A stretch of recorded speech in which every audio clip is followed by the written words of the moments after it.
Welcome to another episode of Boom and Bust. I'm your host, Tony Clement. I'm here at the News Forum where all voices matter. Well, our next guest has penned a new paper entitled Canada Should Stop Stealing from Drug Companies. Richard C. Owens is a Toronto lawyer and a senior Monk Fellow at the Macdonald-Laurier Institute, which is a Canadian think tank. Welcome back to Boom and Bust. It's great to be here. Thank you for having me. First, the obvious question, why do you say that Canada is stealing from drug companies? Yeah, it's interesting an interesting ecosystem, if you will. We purport to want innovation. We want drug companies to be investing in Canada, and so we've developed an intellectual property system by which we grant them patents for new drug discoveries that, of course, save our healthcare system money, grant us years of life and health, greater productivity, and so on. A very virtuous system. But then, rather than allow this system to perpetuate itself and do Canada all the economic and healthcare good it can do, government intervenes. And it intervenes in a very ham handed and heavy handed way. Through the Patented Medicine Prices Review Board, it forces drastic reductions in prices for all patented drugs sold in Canada at the wholesale level as a condition of gaining access to Canada's market. So, on the one hand, we grant pricing power pursuant to our patent regime, but then we quickly confiscate that in an act of hypocrisy.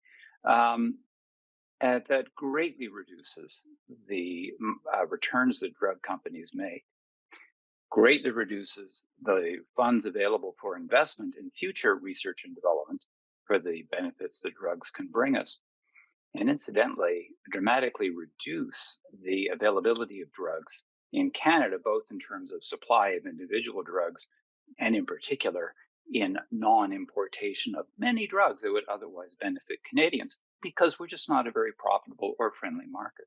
Hmm. I'm going to circle back on a couple of these items, but Sure. just for the benefit of our viewers, the Patent Medicine Prices Review Board, it's been around for a while. Uh, has their price capping gotten worse over time? Is that part of the issue here? Um, it was threatened to get dramatically worse. It's interesting actually. Um, the price capping has been severe for a long time. Um, and it's resulted in prices which, while amongst the higher level of OECD prices, um, to give you an idea of how dramatic the price reductions are, prices in the United States for patented drugs are on average 3.5 times what they are in Canada. So it's a dramatic reduction. Has been for a long time. Has been for a long time, and um, this, of course, is because the U.S. prices are somewhat artificially inflated because nobody else, including Canada, pays their fair share. Now, the proposal came out in 2018 to actually reduce drug prices even more, and not just by a little bit, but dramatically, resulting in what has been estimated as a sort of 84% price confiscation for some drugs, and an average of 20% overall for drugs across the board or more. Um, they should have let it lie because the pre-existing regime was punitive, confiscatory, but the newly proposed one was abominable. And so patient groups and physicians um, got up in arms, and over a period of several years, with the government dithered about whether it was actually going to implement these policies, kept delaying and delaying. And then, of course, COVID happened, and the last thing they wanted to do was further antagonize and punish the drug industry during the pandemic. Quite recently, the government has finally withdrawn those. So it remains to be seen. They haven't introduced a replacement for this policy that they've withdrawn, but the trend has been to continue to reduce prices. Yeah, I think that's your point. That this trend has been here for a long time, and it's probably not going to go away. Even if they withdrew their more punitive policy, there's still a punitive policy in place. We're going to continue our discussion with Richard Owens. We've got to take a brief commercial break. We'll be right back after these messages, and please stay with us. We'll be right back.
Welcome back to Boom and Bust. I'm your host, Tony Clement, here with Richard Owens. He's a Toronto lawyer and a senior Monk Fellow at the Macdonald-Laurier Institute.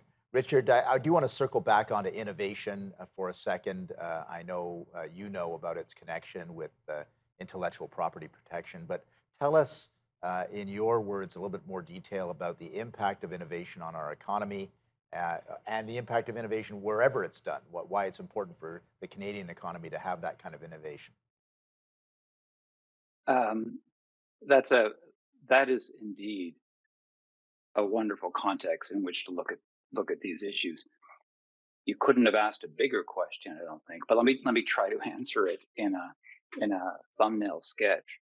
Um, we are as wealthy as we are because of productivity gains. We can produce a lot more wealth uh, per hour of labor, per dollar invested, because we are a sophisticated economy. And where does that sophistication come from? Where does the multiplication effect of investment come from? Well, it comes from innovation. It comes from the ability to do things with greater efficiency or greater impact.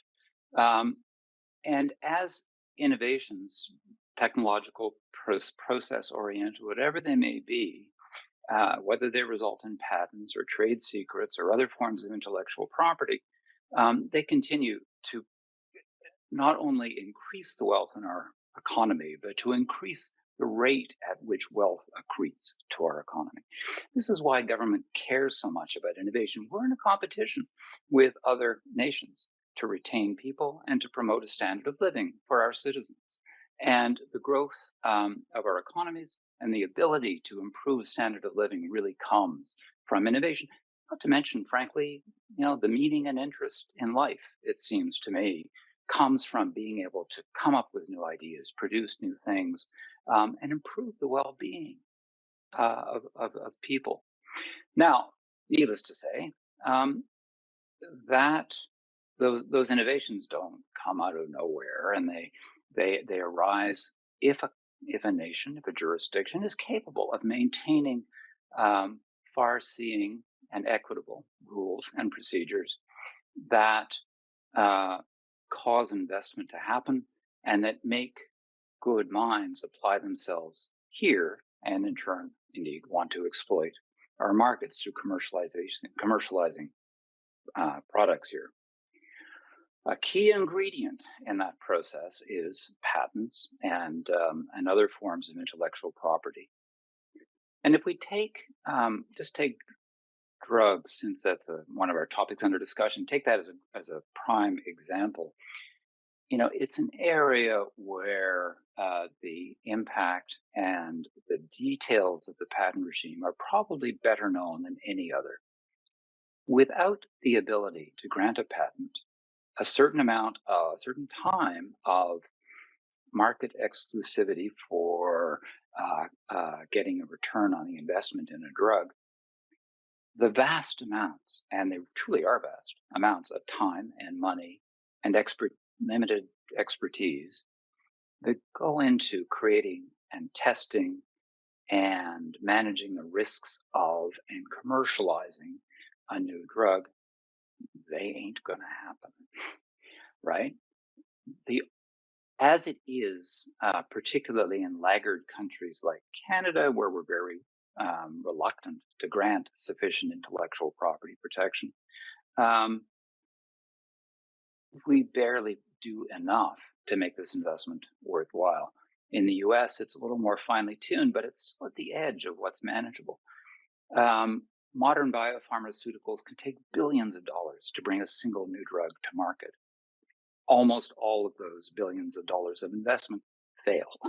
So you're looking at, right, a massively front end loaded roll of the dice that some new molecule, and in the case of a biopharmaceutical, a very complex and potentially unstable molecule, is going to give rise to enough of a prize to make the whole game worthwhile. And if you start monkeying with that, as we do in Canada, taking away the benefits of the intellectual property regime, well, the results are entirely predictable and ineluctable. Innovation falls. Innovation investment in Canada has been plummeting for years. We do a terrible job at it. We are not taking advantage of the will, the energies, the education of our citizens, and we are letting them down through poor innovation policies and poor intellectual property policies. On that note, we're going to take another brief break with our guest, Richard C. Owens. He's a Toronto lawyer and a senior Monk Fellow at the Macdonald-Laurier Institute. Please stay with us. We'll be right back.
Richard, I want to bring in the interplay with the US because I think that's an important part of this situation as well.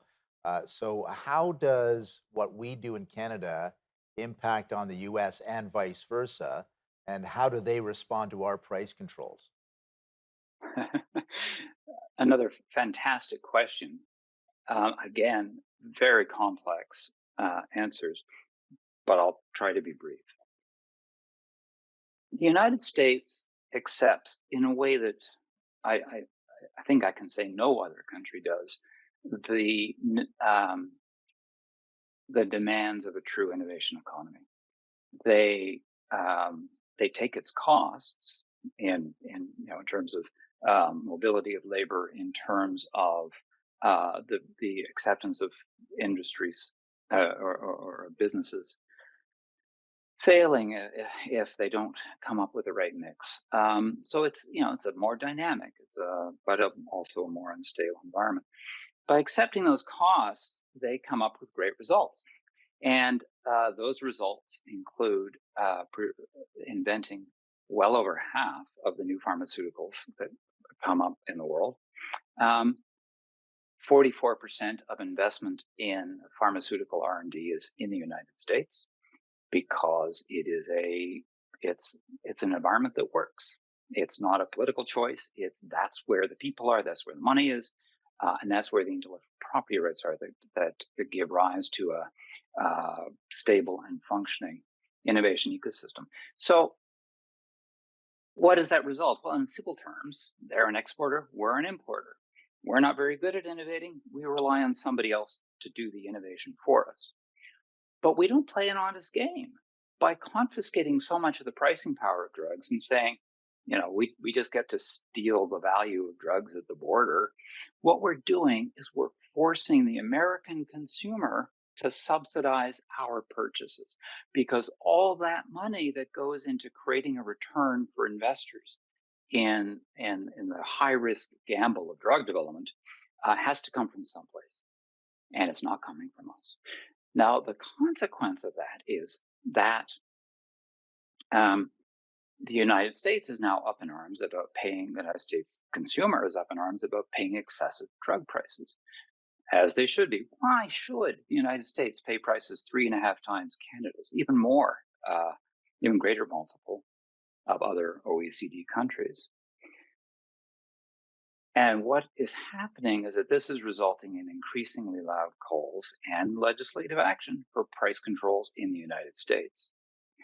So you sort of got this tottering system where everybody kind of steals and we allow it to go along, and the United States foots the bill for everybody. Unsurprisingly, we're running out of willingness for the United States to continue doing that. And if it stops, if it implements a Canadian kind of price control system, that golden goose, all the vast benefits that come from drug development, that golden goose is going to die. And we are going to go into a healthcare slump. It's estimated that if OECD countries removed their price controls on drugs, the net economic gain through increased lifespans, better healthcare savings, so on and so forth, would be about $17 trillion over the near term. Huge amounts. Rough estimate, to be sure. But isn't it time that we understood that these benefits are great? Isn't it time that we understood that it's better to invest for the future than be penny pinching and dishonorable at the same time in the present? And that's where you think we are. Do you think what can Canada do differently, do you think? I get rid of the Patent and Medicine Prices Review Board. It was a legislative expedient that was put into place in the 1980s to palliate changes in intellectual property regime. It's unconstitutional. It has become sclerotic. Even past directors of it have resigned, saying, you guys are just out of touch with the industry. You can't keep on like this.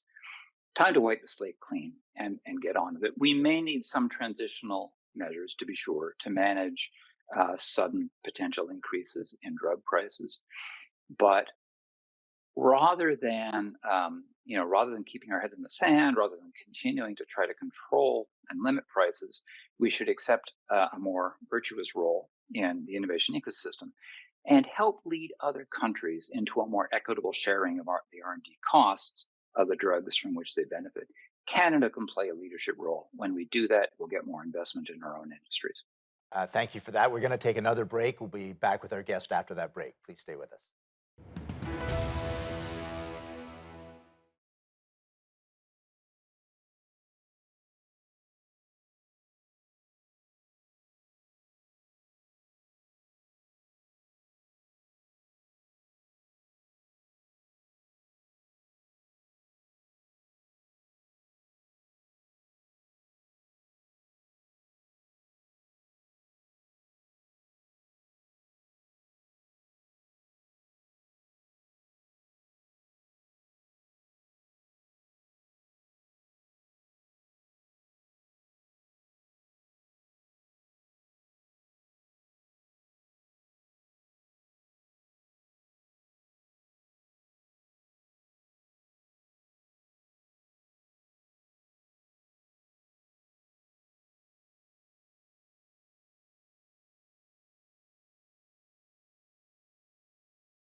Welcome back. We're chatting with Richard Owens of the Macdonald-Laurier Institute, Senior Monk Fellow. Richard, you're talking about changes before the break there, not having the price review board. If there were no price controls, wouldn't that have an impact on the cost for Canadian consumers? Are you worried about that? No, I'm not worried. Actually, I'm not worried at all. In fact, price controls are. I mean, everybody knows, right? That it is economics 101. That price controls are the worst way to manage supplies. They shrink supplies. They ensure shortages. They create misallocations of existing resources. It's a bad system. I don't think we could reasonably expect prices to increase too dramatically. And I think that we see in the pharmaceutical market sources of competition, notwithstanding the existence of market exclusivity for a certain period, that would lead to an entirely manageable free market. It works in Germany. It works in the United States. If there were more equitable sharing, I think it'd be fine. Also, there are other laws that allow us to control excessive profit taking. Gotcha. Let's turn to the international stage in our last 3 minutes or so. Can you update us on the World Health Organization's attempts to reduce intellectual property rights? Yeah. Again, very big topic. Look, the WHO, acting at the behest of foreign drug makers, and ill-informed regimes are hostile to intellectual property rights. They are trying to address what, in their view, is an inequitable sharing of intellectual property between the West and less developed countries. And so they've instituted and are continuing to try to institute policies um, resulting in forced sharing of intellectual property or waiving or limiting of intellectual property rights. Um, I don't think these are well motivated, and they won't solve the problems that the WHO purports to want to solve, and such as, for instance, the distribution of vaccines during the pandemic. The reason that occurred as well as it did was because of intellectual property rights. To the extent, the very limited extent, I might add, there were shortages. It wasn't because it wasn't a problem that could be addressed by confiscating intellectual property. Moreover, it is such a short-sighted idea to say we're going to rely on these industries and these experts to respond really quickly when we have a life-threatening pandemic running rampant in the world, and then cut the ground out from under them so that they're not going to respond in the future. The WHO really needs a serious rethink and should not be acting in a manner that is hostile to the very industries that will sustain the health responses it needs, both for the developing world and the developed world. So do you think that there'll be a rethink on this, or is there any pushback going on? Uh, it's so frustrating because to me, the lines of law, yes, the pushback is very strong. That being said, the political opportunism of appearing to side um, with the developing world, or what poses as the needs of the developing world, against rich drug companies, who, by the way, aren't nearly as rich as we should want them to be. It's too easy, and so it's too compelling, and so we have politicians who fall prey to it. Although happily Canada hasn't particularly. Um, but the logic, the NGOs and others who are pushing back against this confiscation or diminishment of intellectual property are very determined. There are very many, and so we will keep we will keep it up. We will keep the pushback up because it's too important for people's health not to. But it's all so obvious and so right that it is discouraging to have to keep up a fight that, frankly, we should have just won years and years ago. That's our time for today. Richard Owens, I really appreciate educating my audience about these very important issues, how it affects them. Thanks for joining us today. It's been a great pleasure, Tony. Thank you very much for having me. Many thanks again to Richard Owens of the Macdonald-Laurier Institute for his very interesting work on drug prices, why having a price cap is actually injurious to Canadian consumers and Canadian patients. Very interesting topic. Thanks for joining us today.